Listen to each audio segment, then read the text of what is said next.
This video will focus on how grades are displayed to students via the user report and the overview report.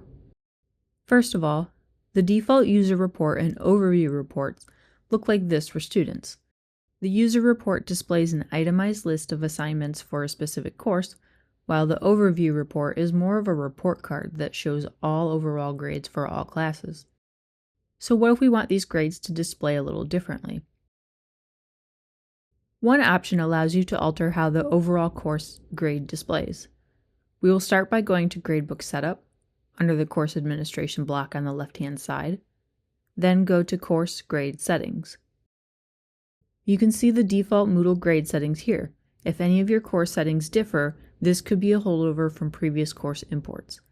Depending on your grade scale, though, you may need to adjust the way grade calculations are displayed to students. Under the Grade Display Type section, the default is set to show a percentage and a letter grade in the student report and your grader report.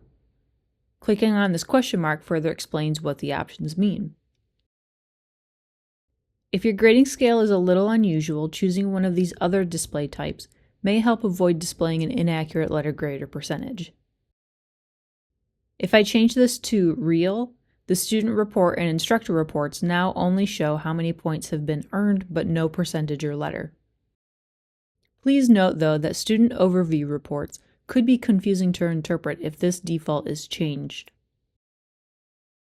The next option changes whether or not a course total is displayed if there are hidden assignments in the course.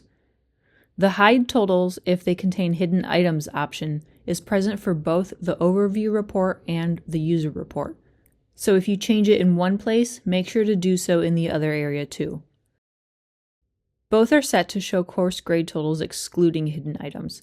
This can be changed if you want the total to be hidden until all hidden items have been graded, but keeping it displayed helps students track their progress.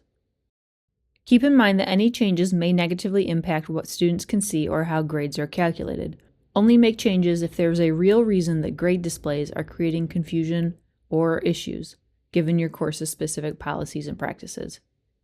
If you have any specific needs or questions, please contact the Office of Online and Distance Learning via the Help Desk.